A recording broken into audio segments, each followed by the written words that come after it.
Presidential aspirant Ferdinand Marcos Jr. still in the race after the Commission on Elections Second Division struck down a petition to block his bid over a failure to file his income tax returns over a few years, which petitioners argued supposedly bars him from holding public office for life. But the fight is still far from over, especially for the anti-Marcos petitioners, because there is still room for appeal. There are also other pending cases against the former senator before the poll body. Other presidential aspirants unfazed, with Vice President Leni Robredo saying she'd rather defeat Marcos in the polls. Filipinos, meanwhile, on edge. The closer we get to the May elections, the higher the tension among voters who either want Marcos in or out of Malacañang.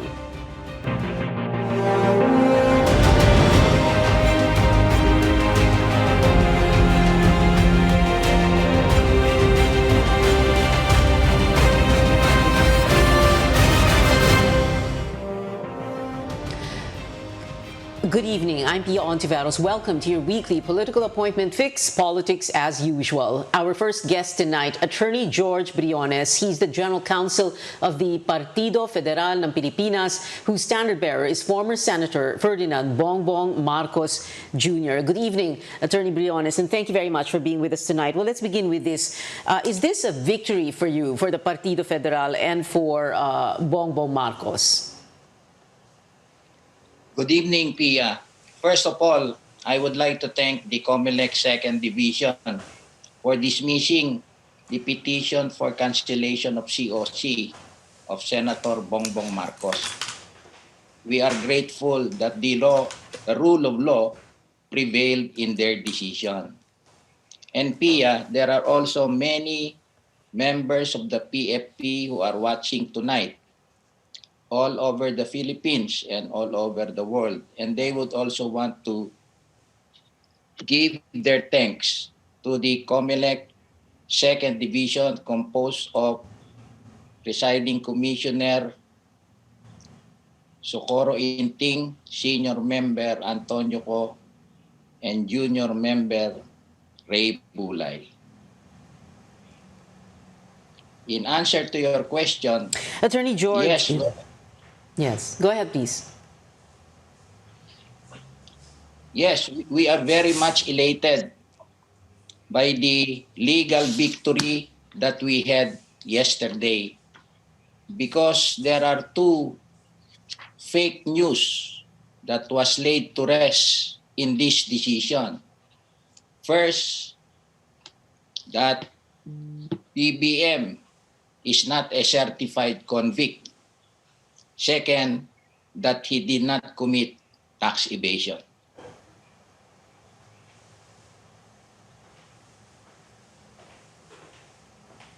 Yes, well, tax evasion, that's very clear, because what the ruling was about was the failure to file income tax returns, or ITRs. Hindi po ito tax evasion, like we said.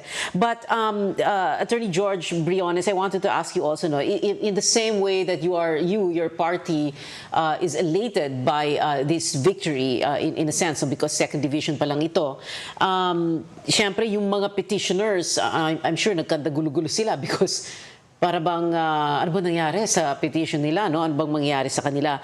But they've also said that they promised to fight tooth and nail to try and get Bongbong disqualified. So how do you look at this, these latest statements coming from them? Well, yes, we expect that. And that is their right to appeal. But let me just tell you what happened to their case. You know, Pia, this is the biggest case they have. This is the big gun. All the theories of Justice Antonio Carpio were incorporated in this case. All the other cases are just for optics. Those other cases will be dismissed accordingly. But what happened here? I will describe it this way. The COMELEC Second Division took the petitioners and their counsel to the woodshed and the COMELEC second division gave them a thorough spanking.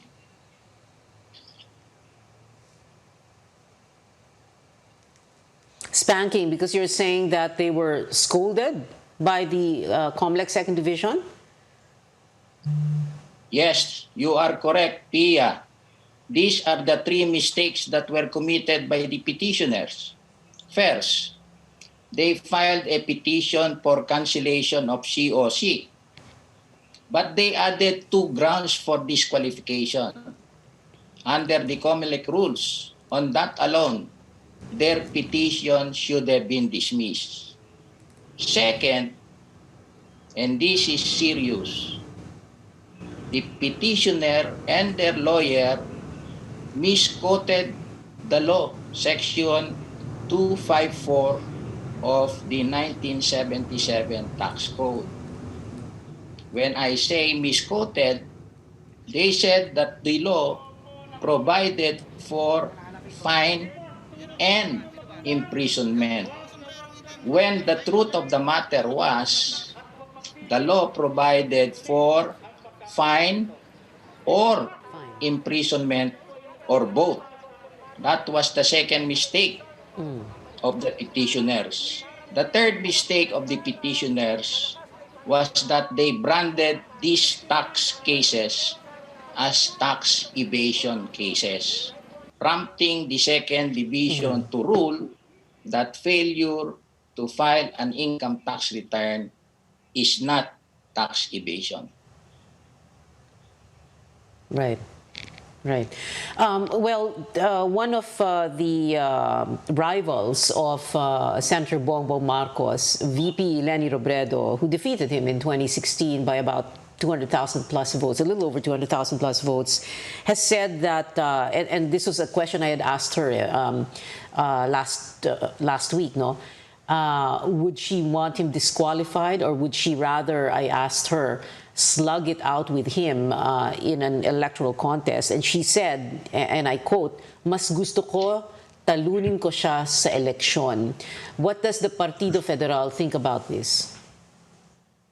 Well, Pia, the moment this case reaches the Supreme Court, it will be a question of constitutional law. And when you talk of constitutional law, you will be involving the political question doctrine, which means that the court will not interfere into what the people wants, because the decision of the Supreme Court should not only be a decision that is correct on the law and correct on the facts, it must be a decision that will do good for the people. So once this case reaches the Supreme Court, the ultimate question will be, who will you allow to decide as to who will be their president? The courts or the people?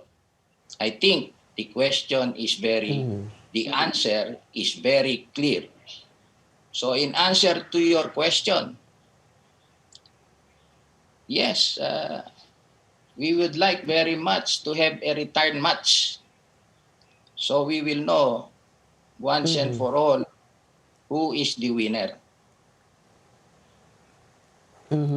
Okay.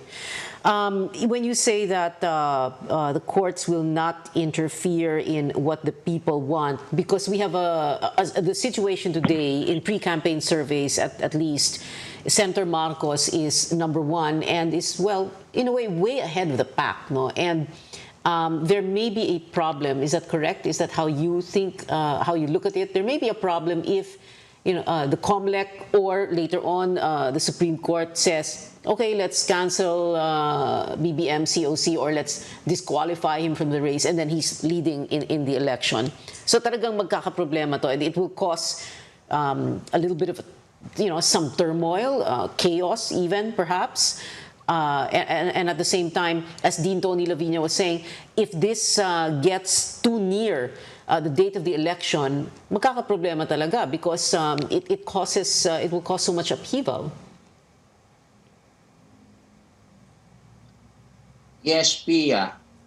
Actually, our primary concern is that the name of BBM be listed in the ballot box. Today, I just The attended ballot, yeah. a walkthrough presentation in the National Printing Office of the COMELEC. And they informed the Partido Federal ng Pilipinas that the name of Senator Bongbong Marcos is in the ballot. He is number 7. And that they will start printing the ballots this week. So by the time all of these things are settled, the elections are over. And you know, Pia, all of these things is matters that tend to sow doubt to the electorate is just a last attempt of our opposition to sow a seed of doubt in the coming elections. But as we observe the preparation of the Commission on Elections, we see that it is all systems go. And then we are happy also with the statement of the Office of the President stating that they respect the decision of the second division. It is because it is as we, the Partido Federal ng Pilipinas, a small and unknown party, is now the administration party. If that is the statement that is coming from the Office of the President. Yes. Well, Attorney George, I really wish we had more time. It would have been very interesting to talk at length about the constitutional law, political law, but I think that should be left to another episode. That would be very interesting to have you back together with Tony Lavinia. And also, I wanted to ask a little bit more about the federalism program platform of the Partido Federal and, of course, how this impacts on Bongbong Marcos, given his own father's history about this. But we have run out of time, so I wanted to say thank you very much. Attorney George Briones, sir, thank you so much for being with us tonight. General Counsel for the Partido Federal ng Pilipinas, whose standard bearer is Bongbong Marcos. We're going to take a very quick break. Politics as usual. We'll be right back.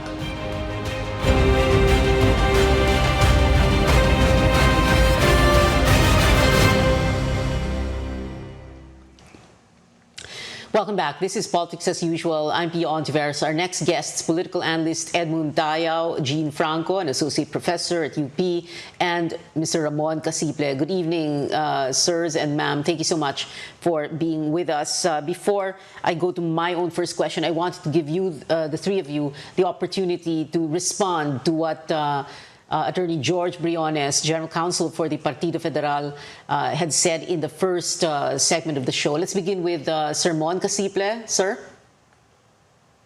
Well, he's, of course, entitled to his opinion, but there are still 4 cases, I think, that are still to be decided.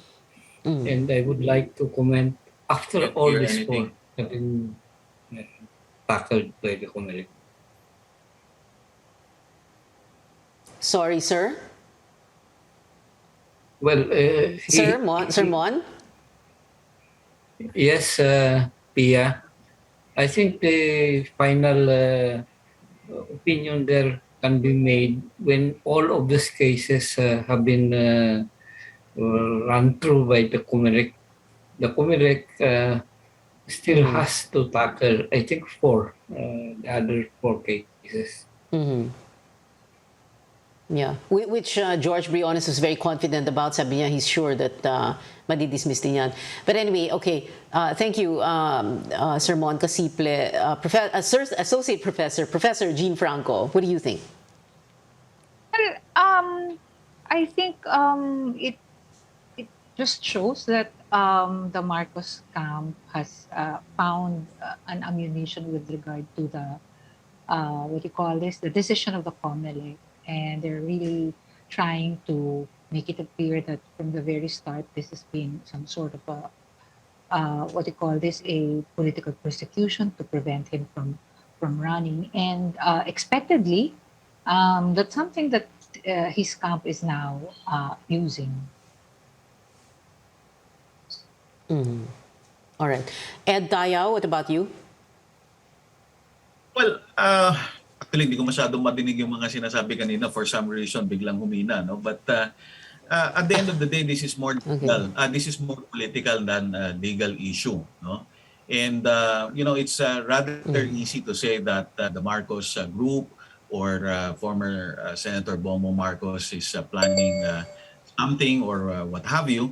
But at the end of the day, of course, it's the COMELEC has already decided on it, and that there are some appeals that are expected after it. And so let's wait and see how it plays out. But what I am anticipating really is that it's not only COMELEC that will have to weigh on this more as a political issue, but eventually, if it is elevated to the Supreme Court, I'm inclined to think that this will also be regarded more as a political issue. And of course, there are implications as far as the end decision is concerned. When you say, Ed, a political issue, what you're saying is that the Supreme Court is not likely to disqualify Bongbong Marcos from running for president, and then to rule instead that let the people decide because may parating na eleksyon. Am I right? Is that what you're thinking? That's right. That's rather clear in the Constitution. No, if it's considered as a political issue, then it's not a justiciable issue, and therefore has to be decided by the people. But of course, we're sort of jumping the gun in this regard. No, I'm still rather inclined to wait for the decision of the first division. Alam mo kasi, Pia, I'm trying to figure out why is it that the decision of the second division came out rather early, no, compared to the first division. Nangyari yun kahapon. I was hoping and expecting that the first division decision will come out today, but we didn't hear anything from the COMELEC so far, no. There are some reports that there are the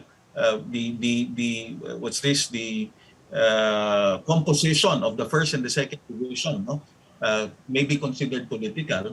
So whether or not that is something significant or not, depending nga kung ano yung magiging decision. So at the end of the day, again, this all goes to show that this has become really very political an issue than a legal issue.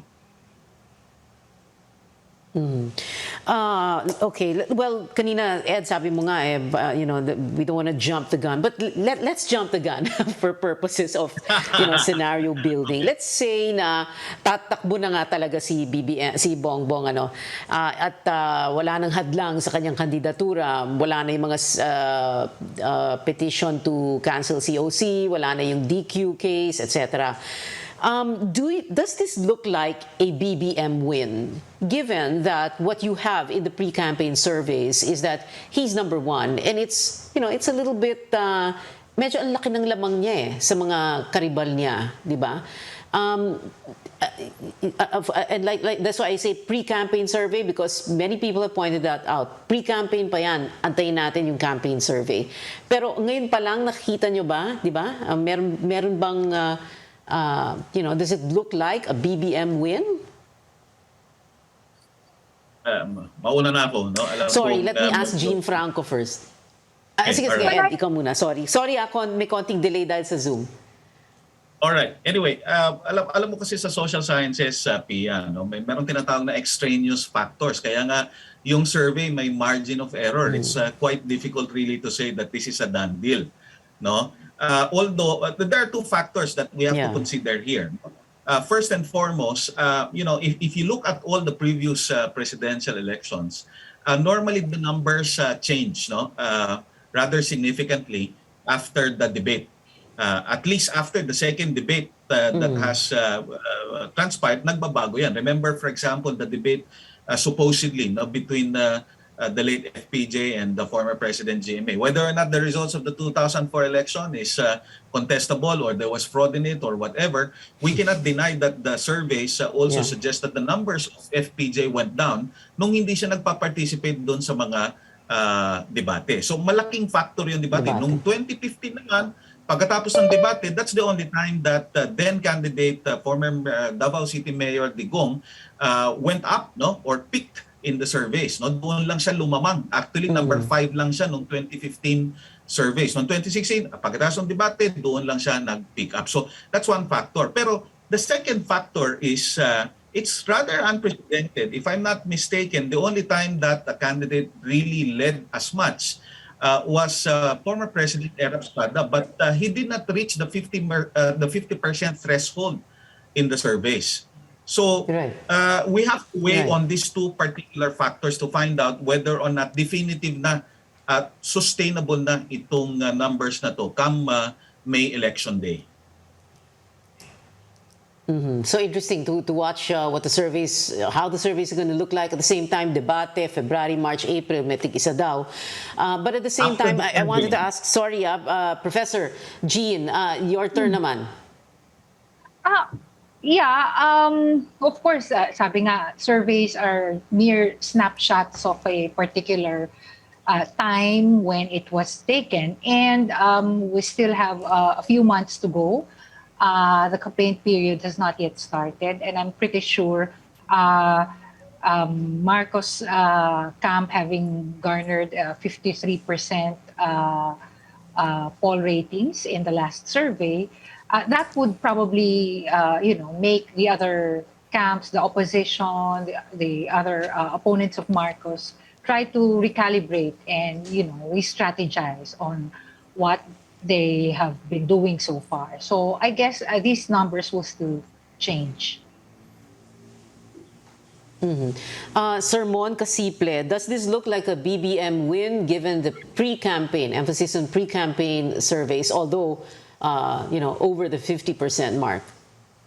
Well, wala pa yung kampanya.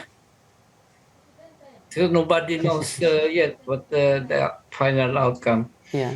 Remember, President Duterte was number 1 in the survey only in the second week of April. That's more or less 2 weeks before the elections. So you don't have to be sure of anything at this time. The campaign has not yet started, in fact. Okay. We're going to have to take a very quick break before we go into the final stretch of the show. This is Politics as Usual. We'll be right back.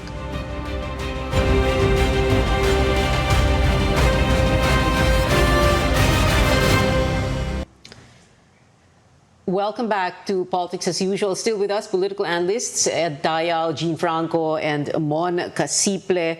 Late last week, I interviewed Vice President Leni Robredo, and I asked her, in so many words, would you want BBM disqualified, or would you like to slug it out with him in an election? And she said, and I quote, "Mas gusto ko talunin ko siya sa eleksyon." What do you think of that, Sir Mon Casiple?